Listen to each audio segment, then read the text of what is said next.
Where we start the show is, Eagles-Rams coming up in just a couple of days. And there are a few areas of this team that's always correlated with their success.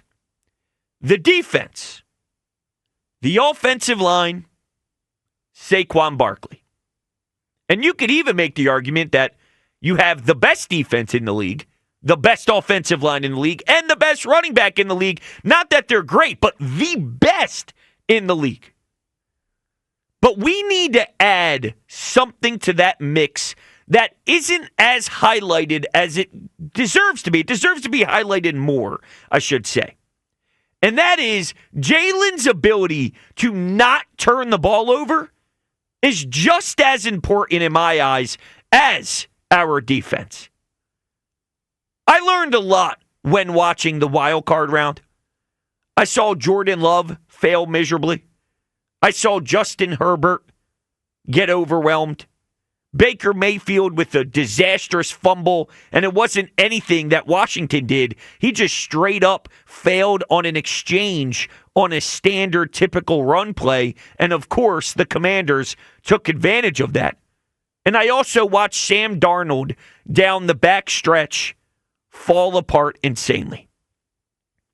Jalen's dominance is unique. It's one of one. But he does it in Jalen's style. And it may not be what everybody else does. It's not Josh Allen. It's not throwing for 4 touchdowns and 387 yards and bombing it downfield. And sometimes, yes, they leave meat on the bones. But I don't want to lose sight of how important it is to not turn the football over and to not throw interceptions and to not fumble the rock in playoff games. And I see a lot of these younger quarterbacks specifically that the moment gets a little too much for them. And then they try and do too much. And then they start putting their team in bad positions because, I got to throw this ball downfield. I got to put this in an area for my wide receiver. Oh, here comes a pick. Here comes double coverage. Here's something I thought I saw, but as soon as I let the ball leave my fingertips, you realize the defense was baiting you. You don't get that from Jalen. And the ironic part of it all is the Super Bowl 2 years ago, he had 4 touchdowns. He had 374 yards combined passing and running. And all I hear is about the turnover. Yeah, but. Well, if you are going to emphasize the turnover in that game during that Super Bowl and say everything else goes out the window because he hurt the team so badly, giving the Chiefs an opportunity to come back after having a double-digit lead at half, then the same has to apply now.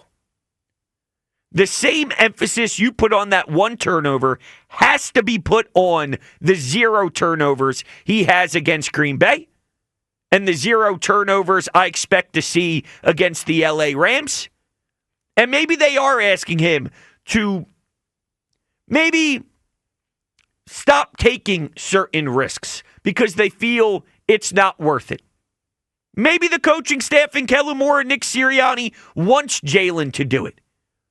But if it results in winning, who cares? It's a big deal to keep the ball in your own possession. And I think that Jalen's ability to not turn the ball over is just as important as our defense. 215-592-9494. Here's my question. Should Jalen's lack of turnovers be highlighted as much as what Vic Fangio, Zach Baun, Jalen Carter, and all of them provide for us? Because I really think it has a huge part into the result. I think it plays a huge role into the win that we constantly see. And I don't want that to get overlooked. Now, I want you all to take a listen to Emmanuel Acho on the facility, who talked about the uniqueness of Jalen, the player he is, and this is how he described Jalen Hurts. Until we adjust how we evaluate Jalen Hurts, we will always have a headache. Come on, now say it again. We always going to have a headache until we adjust how we evaluate Jalen Hurts. I love listening to quotes by people much more brilliant than I am. There are a lot of them. Albert Einstein said, if you judge a fish by its ability to climb a tree, it will live its whole life believing it's stupid. If you judge a fish by its ability to climb a tree, fishes are supposed to swim. Jalen Hurts, he's supposed to win. See, we're judging Jalen Hurts by his ability to throw for a lot of passing yards. We're judging Jalen Hurts by his ability to have a high completion percentage. We're judging Jalen Hurts by his ability to target A.J. Brown. But Jalen Hurts is judging Jalen Hurts by his ability to swim or his ability to win. Think about what Jalen Hurts said after the game. I think you guys need to understand, quote, I don't play the game for anything other than to win. My role and approach in each game will be different. Ultimately, it's about winning games. Jalen Hurts, the fish in this situation, is judging himself by one ability and one ability only, and that is swimming. But we, the media, the masses, are judging Jalen Hurts by his ability to climb trees. That's not what his job description to himself is. In his mind, his words, not my own, he is judging himself by his ability to win games. Until we reevaluate how we are judging Jalen Hurts, y'all always gonna need Advil, ibuprofen, Tylenol, and Excedrin, because you always gonna end up with a headache. I'm gonna have to start reevaluating. I think criticism too harsh. It's the truth. It's weird. It's different. It's one of one. Same applies to our head coach, too, and we'll get more into that as Tim McManus's story, I thought, over the last 24 to 48 hours was a really, really interesting piece that shined a light on what Nick Sirianni does so well. Jalen, there's nothing else like it. His winning, I get it to the naked eye. It's not like any other quarterback we've seen, but the sample size is big enough now. The sample size is multiple different seasons of winning 14-plus games. And by the way, they are one win again away from an NFC championship game. While I understand they have great talent surrounding the quarterback, if you're winning at this rate as an organization with the quarterback, there's something to it. With Nick Sirianni, what does he do? Well, now we are starting to learn, and we're getting some more information, and we're seeing what he does so well. And it took us a little bit to understand it, but the culture he set is so rare, and it's so beautiful, and the connection and the family and the bond, it goes a long way. Well, we haven't gotten down to the bottom of it yet, exactly the Jalen Hurts experience, and maybe this exercise is helping us get to that, which is maybe it's his no turnovers, and that is a huge part to his success of winning games, because earlier this year, it wasn't pretty. You were losing. The second you clean that up, boom.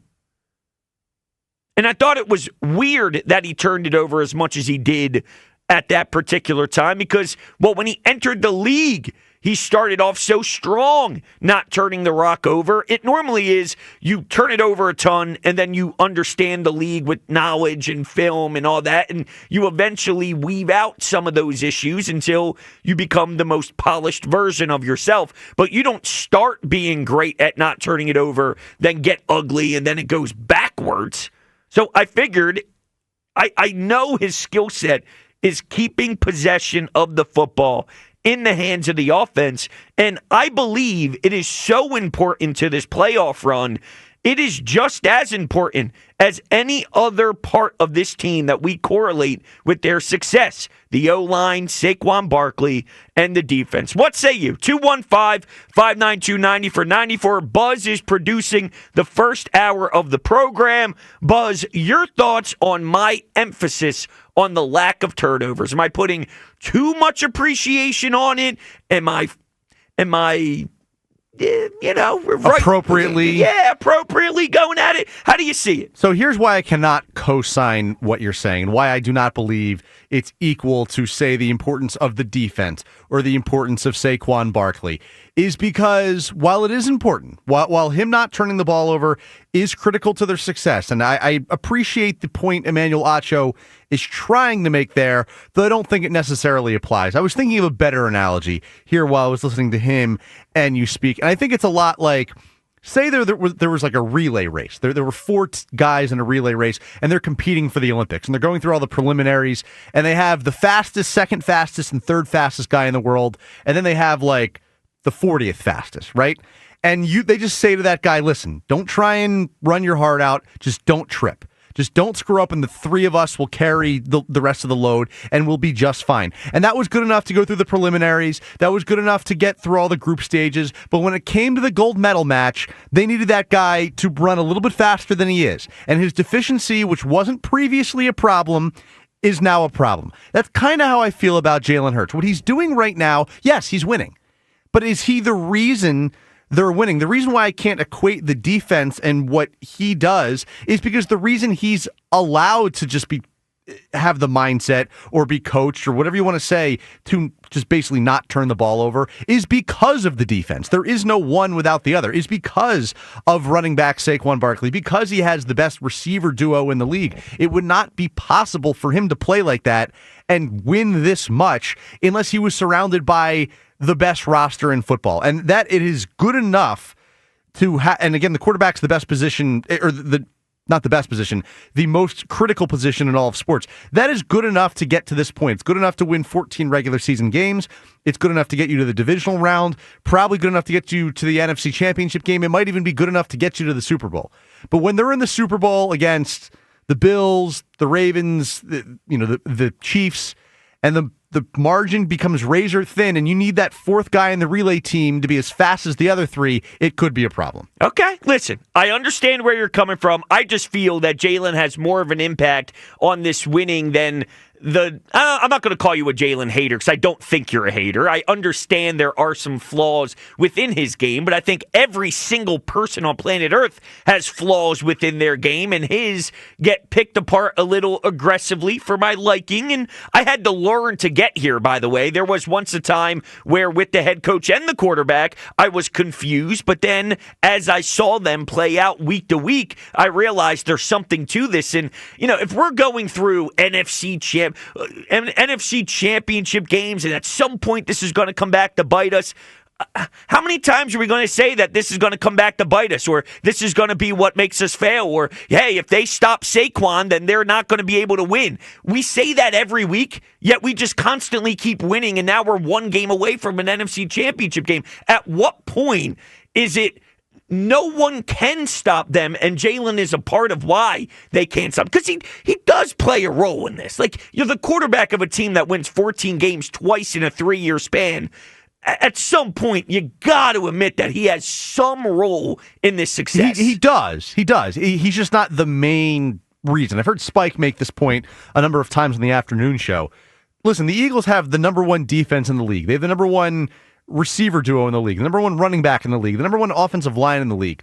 So why aren't they the consensus best team in the league? There is one glaring variable. It's got to be the quarterback. It's got to be that the quarterback is not the best in the league. And if the quarterback was anywhere, was top 5, top 3, was in that elite category of quarterbacks, then they would be the overwhelming favorites to win the Super Bowl. But the reason they're not, despite having all of that around him, is because he's the most critical position on the field, and he's been good enough to get to this point. But there's a glaring doubt among some odds makers, whoever else, who believe that could become a problem when you're in a duel with Patrick Mahomes or Josh Allen or the Detroit Lions next week. Yeah, and guess what? They said the same thing in 2017. There was doubt every single step along the way.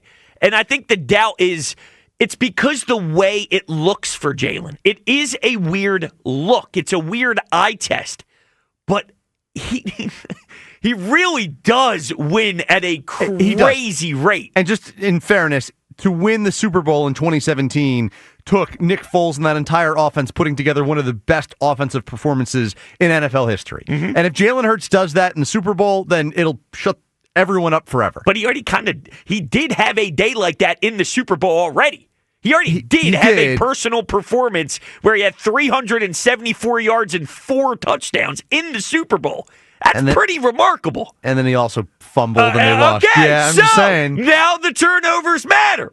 It did. It absolutely mattered did. in that game, but it doesn't matter as much now. No, it did. Well, they don't matter as much as the defense. The turnover mattered in that game when they needed him to be better If he was playing like he is right now, just not turning the ball over, that also would not have been good enough in that game. Well, yeah, I mean, at that point, the whole game changes because you punt differently, But yes, he couldn't have played the same way against Green Bay. But I don't think that's the every week. I think it flirts in there, but the passing game definitely does elevate. All right, 215-592-9494. We're going to get to the phones. Fascinating conversation here.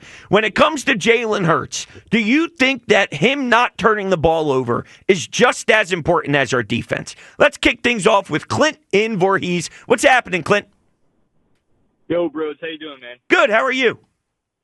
Hey, my name's Quinn, by the way, with a Q. Oh, I'm sorry. What's up, Quinn? Hey, no problem.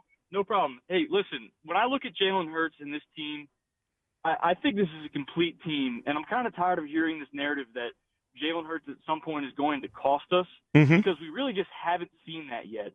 And when I look at what he's done on the field, I understand the concern for the passing offense, but when the moment comes and the moment arises, I feel like he has that clutch gene that most NFL franchises want in their quarterback. He rises to the occasion and he delivers.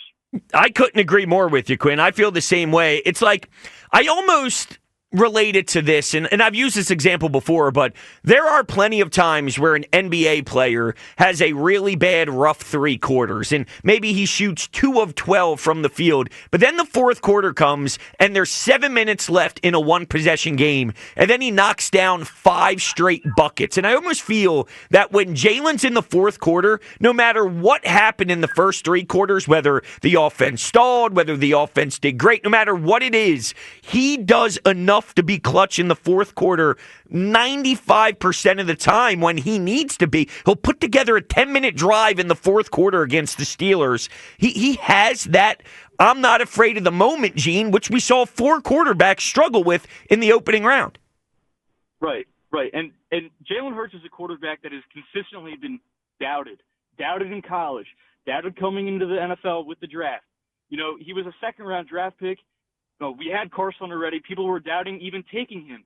So I think the way he responds to this pressure and the doubt that he's hearing, and he hears it. He won't admit to it, but he's listening. The doubt, I think he really responds well to that.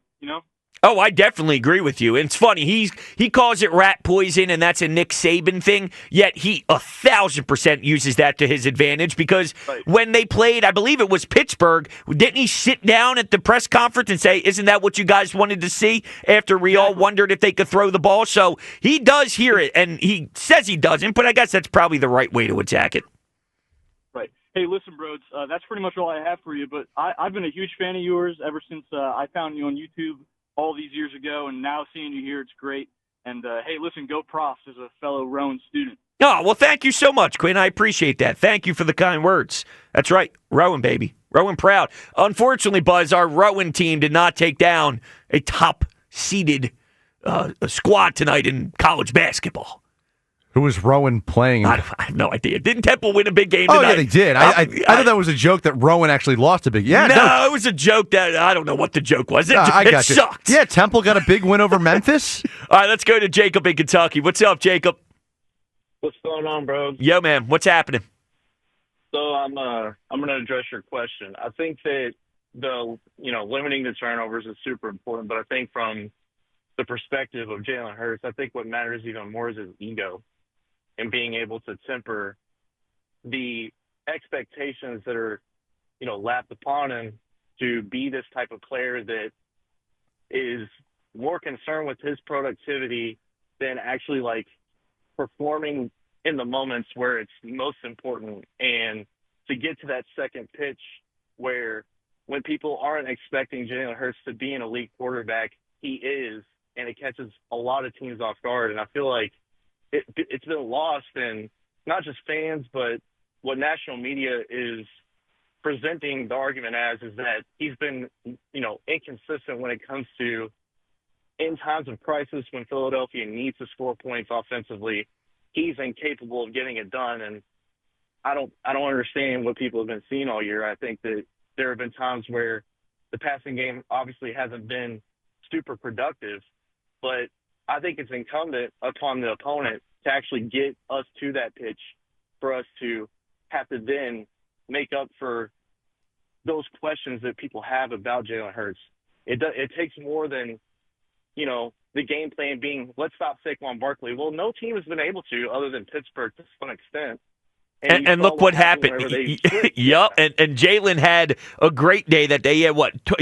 So he threw 25 of 32, 290 and 2 tutties. Yeah, so you're right. The one team that was able to stop him, they load the box. They put a lot of bodies in the box. And then what do you know? Jalen has one of his best passing days at the office. So I agree with you, Jacob. Yeah. It's like whenever the expectations are so high, it's Jalen Hurts isn't meeting what our expectations are because of the talent around him.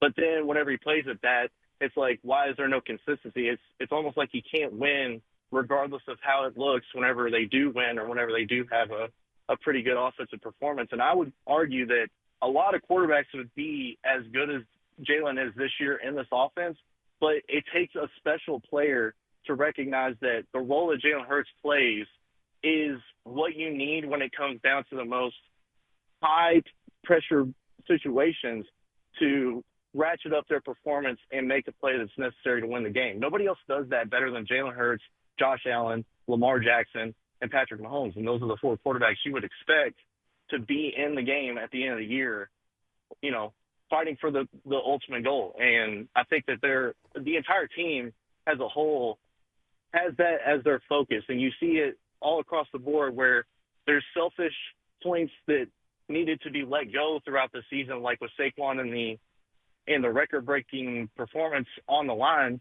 He decided that what's best for the team is what I'm looking forward to, and I'd much rather be a Super Bowl champion than ever remembered for a single-season performance. So I think Jalen Hurts gets a lot of crap.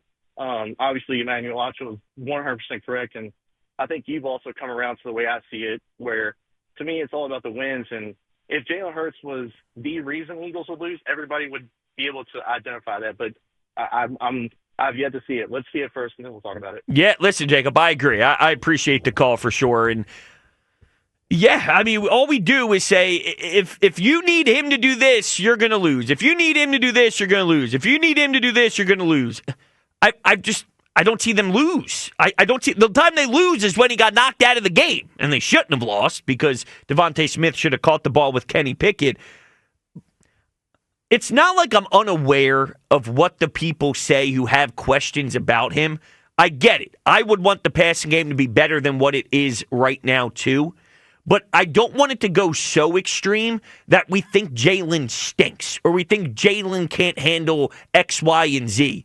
While I do think that there is something lacking in the passing game right now, and Jalen may have a role in that, there is still so much that is brought to the table with Jalen that relates to all this winning and crazy amount of success that has to be valued in the equation.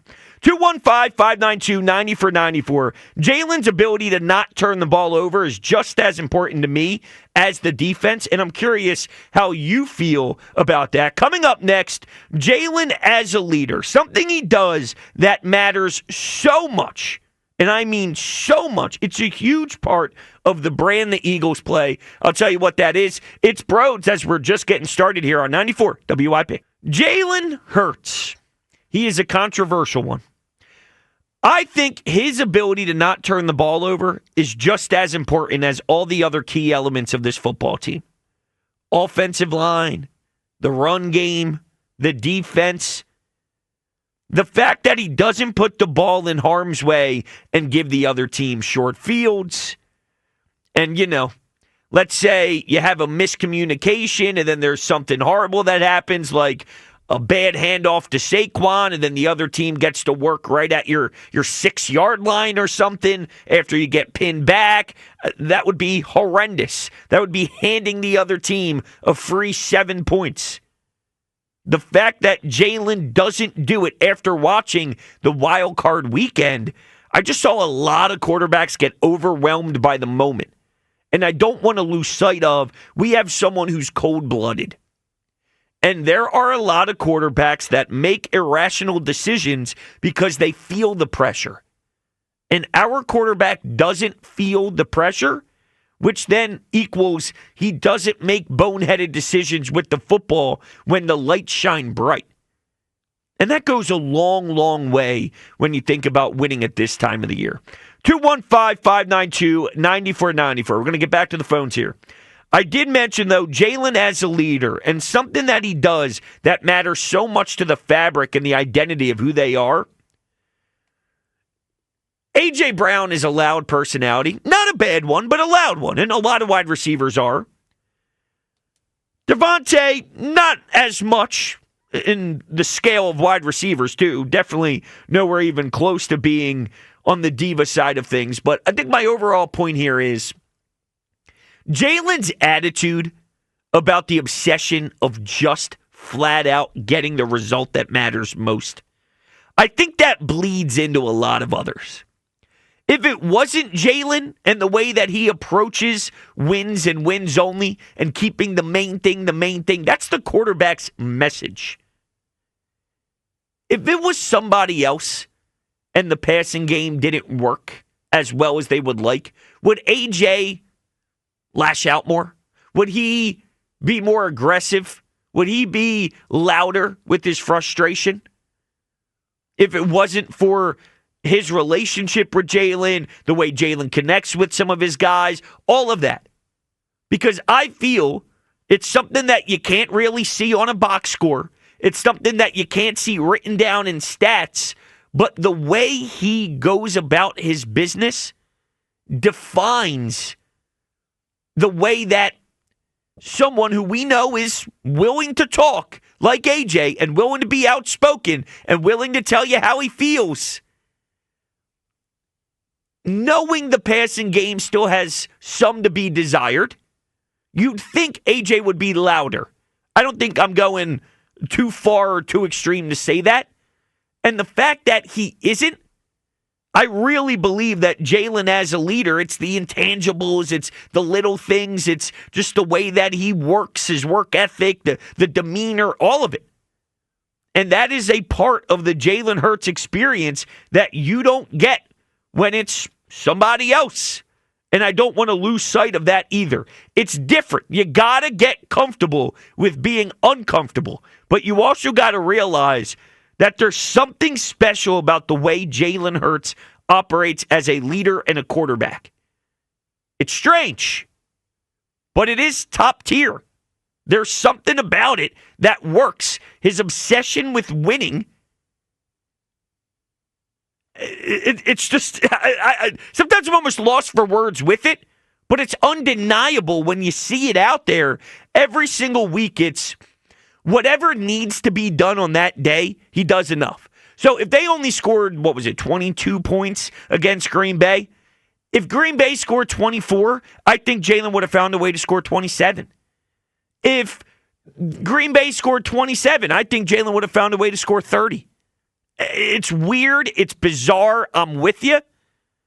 But there's so much winning to be done with him at quarterback. While I acknowledge there's other elements to this team that help out with the success, do not forget about Jalen in this either. Because you don't get all the snaps as much as he gets all the snaps without having a big role in the winning as well. All right, let's go back to the phones. Let's go to Tom in Alabama. What's up, Tom? Yo, Brody, how you doing, brother? Good. How are you? Fine, thanks.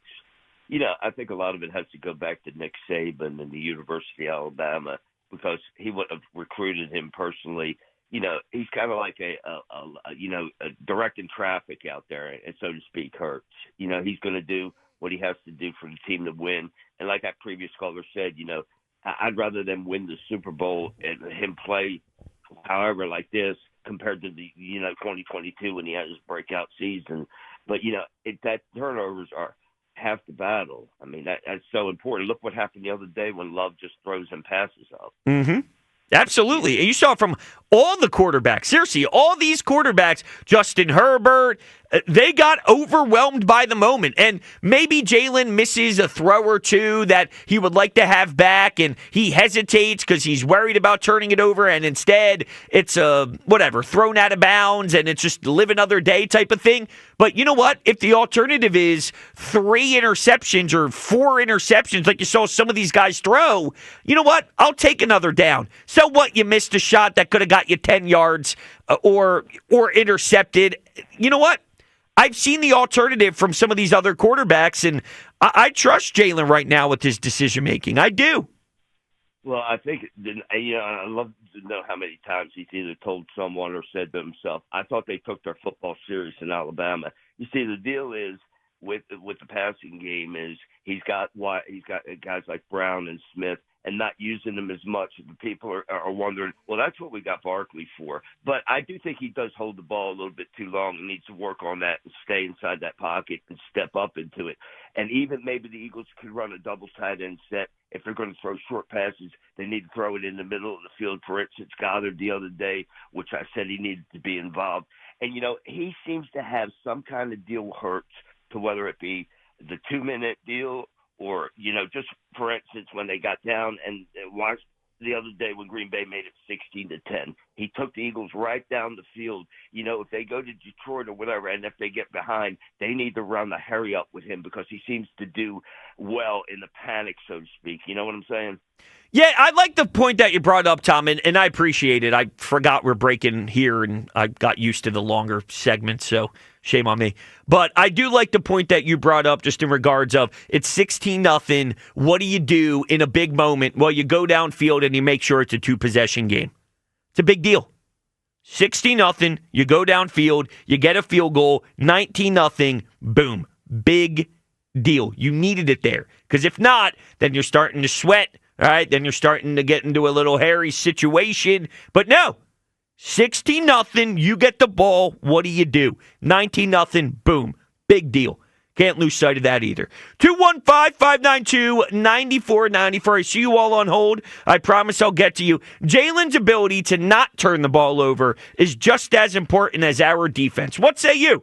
215-592-9494. Coming up next, you'll hear from Ryan Clark on this Eagles-Rams matchup and why it'll be difficult for L.A. It's Brodes. It's 94 WIP.